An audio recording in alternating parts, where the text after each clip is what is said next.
There we go. Technical difficulty.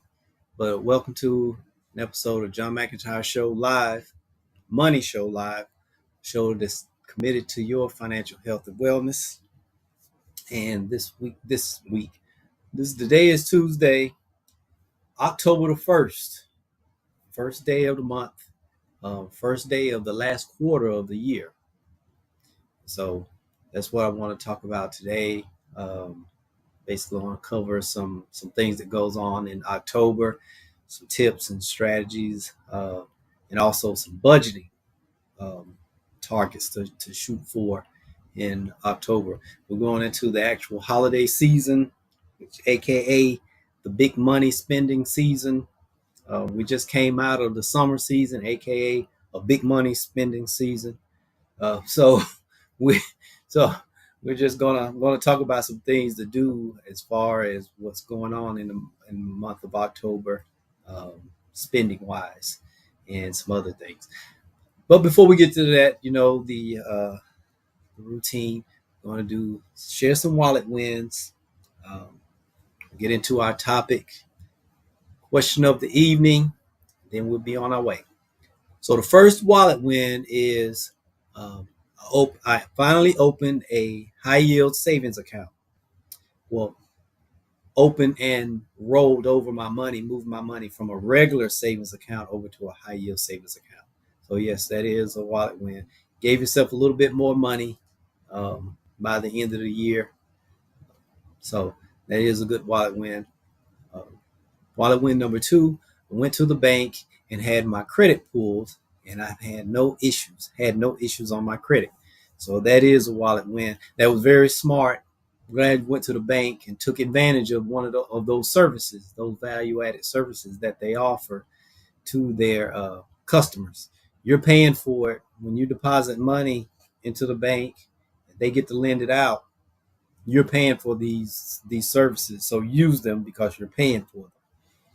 If you did not have a bank account there, you would not be able to walk into that bank and say, hey, I want to look at my credit and all of this. And they would say, okay, well, what's your name? Don't see your name. What's your social? Don't see a social. Are you sure you have an account here? Oh, no, I don't have an account here. Okay, there's another bank right down the street. Or here's a card for how you can go pull your free credit report. So, yeah, there you go. You're paying for it. Good job for using it. Now, the third one, it's more than a wallet win. It's more of an emotional win. I was actually talking to someone earlier, and they said they finally were able to get in touch with a family member in Asheville that they hadn't been able to talk to. So that's a wallet win, but it's even more than money to have that type of win, because there are still people up there that haven't been contacted. There's still over I think like 500 people unaccounted for. North Carolina had the most actual fatalities in this storm also. And they also have the most people unaccounted for. And that mainly in the Asheville area. And one thing I wanted to, before I move on, speaking of Asheville, because I did the show yesterday about the Helene, some things that was going on. I want to give a shout out to the actual ham radio people. That's the amateur radio. Folks, you see in the yards on the back of cars, those huge antennas. We'll see a lot of the radio stations lost power, so they were not able to air. Well, the ham radio guys stepped in and did a lot of communication. And I saw it actually on the news. There was some from here in the Charlotte area, all the way, in just different areas. They had antennas. They was doing communication. They was helping with talking to rescue people and everyone working on the front lines. And so I've always liked ham radio. Back in the younger days, it seemed like everyone had the CB radio in their house, and you could be nosy and listen to things. A lot more people had them in their cars. Well, ham radio is a level up. It's right below the the commercial radio stations. And some of these ham radio stations, they have a broad reach. I actually had a family member. I think they were in Ohio, and on a clear night, you can almost hear them in Colorado. So these ham radio people, they're serious about their game. They invest a lot of money, in the antennas of towers or whatever, and their receivers, and so they do a lot of good things. Ham radio people. So big shout out for them for stepping in and really helping out with this. All right, so this today's topic. This is about October financial planning. Um, some tips and reminders, and the reason why is because October is National Financial Planning Month. It's actually, last month was National Insurance Month, Life Insurance Month. This month is National Financial Planning Month. So that means looking at the overall financial plan. It's time to look at the areas, not just the insurance or savings or investing, but your estate planning, all of the other areas of planning. So I just wanted to cover a few things before we go into the actual budgeting, because October, like I said, October is a big spending month. One of the big holidays as far as America is concerned. But if we get into that, there's some things I wanted to share. If you have children going off to college next year, the free application for federal student aid, the window opened today. And so you can encourage your child to complete they call it the short for FAFSA, as early as possible, because that increases their chances of available scholarships and grants. So the window opened today. So don't forget about that. That's one of the areas of planning, college planning, education planning. So that's a big expense, a huge expense. You have, especially, one child that's planning to go to college, they're going to spend quite a bit. But if you have more than one, it's very important to keep this in mind here. So the earlier the better.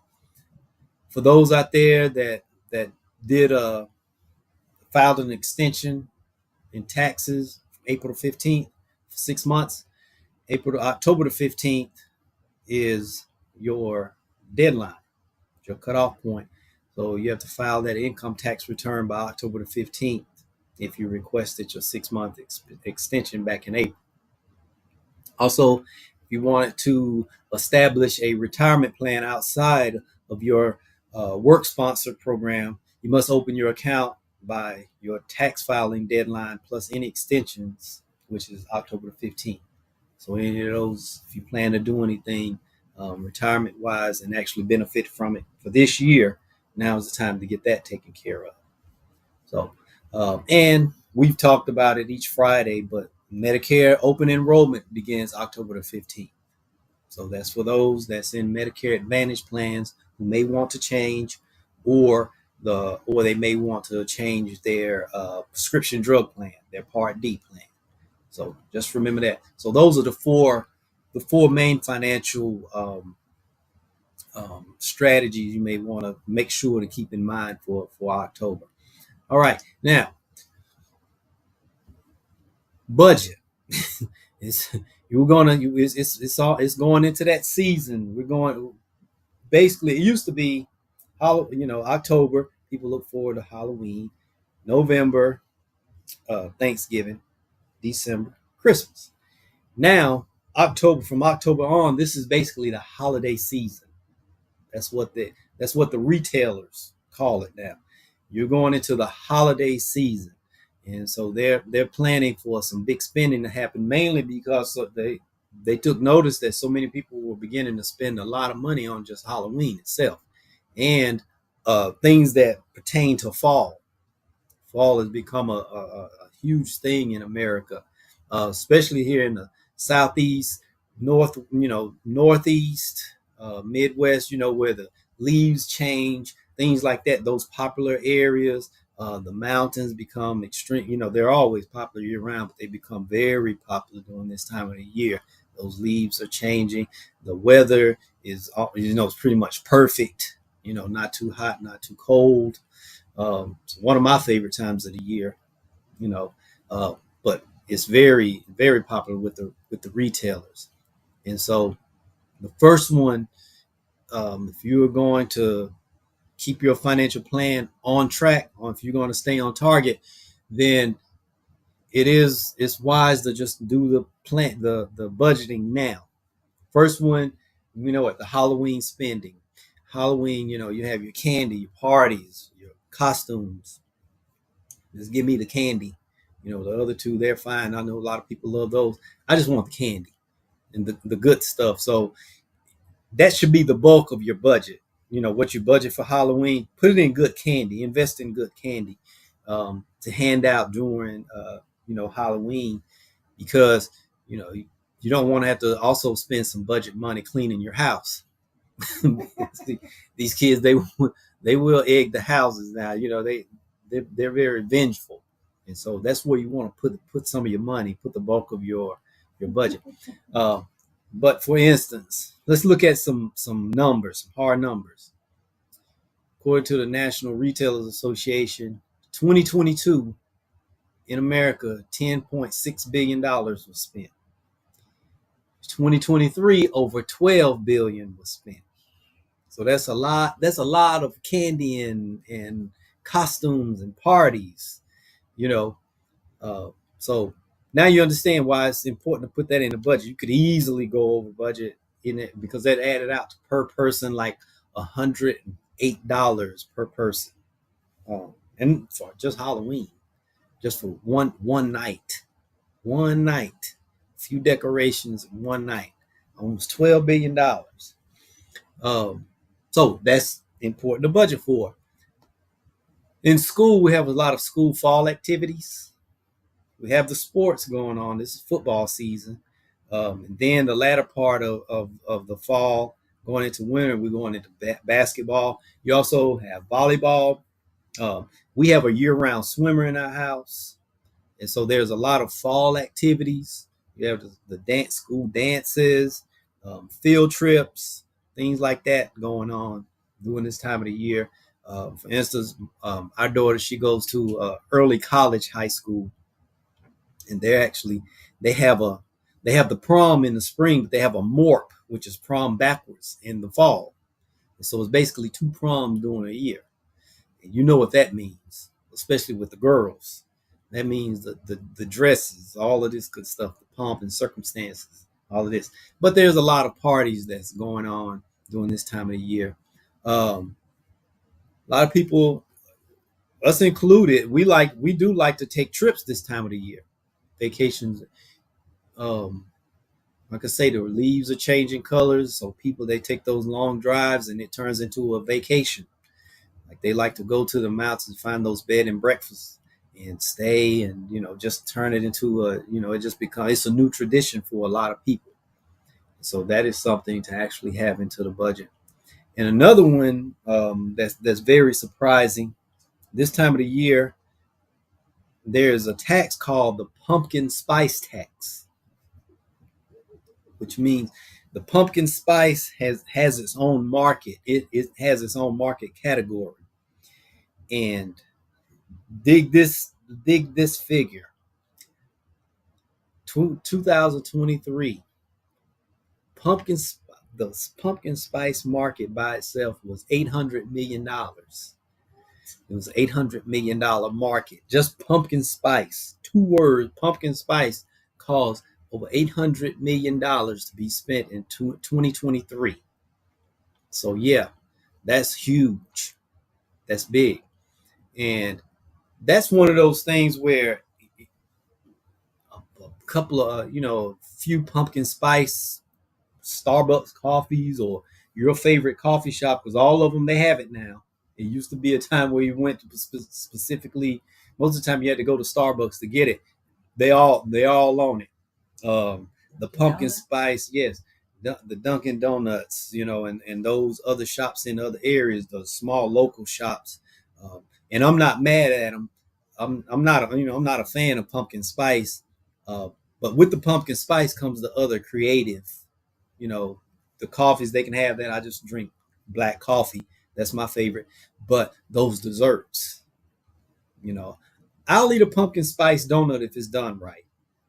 But then it is fall, so they have the apple cider, and I can eat like, $800 million worth of those myself. Um, but yeah, so the pumpkin spice market has created, there's always other smaller markets around it, feeding off of it. So this is easily well over a billion, probably a billion and a half, just off of pumpkin spice. So that's a lot of money, and it needs to be put in the budget, because a pumpkin spice latte, whatever they call it, those things are how much? Yeah, $8. So, and some people like, I just have to have it. I have to have it so every day. So, it's easy. $200 for coffee in a month. Just doing it, not even doing it on the weekends or whatever, because some people on their way to work, they have to have it. Um, that's yeah. You need to budget that. That's like gas. That's put gas in the car. So, and we just have to remember that Christmas is 85 days away. There's really not a lot of time. I remember January the 1st. I remember it easy. And here we are, 85. I can remember last Christmas, what we did on Christmas. And here we are, 85 days away from it again. So it's all hands on deck, and just, the gas is on the pedal, and it's not going to let up till January the 1st. So now is this last quarter. Like to say, you businesses live and die by the quarter. Your budget now can live and die by this quarter. You can have 3 good quarters, and this one get out of hand, it can knock an entire financial plan just off tilt. So these were just some things just to remind you. Here's some tips. Some of the other things up there, remembering, we have Medicare open enrollment, tax filing, things like that.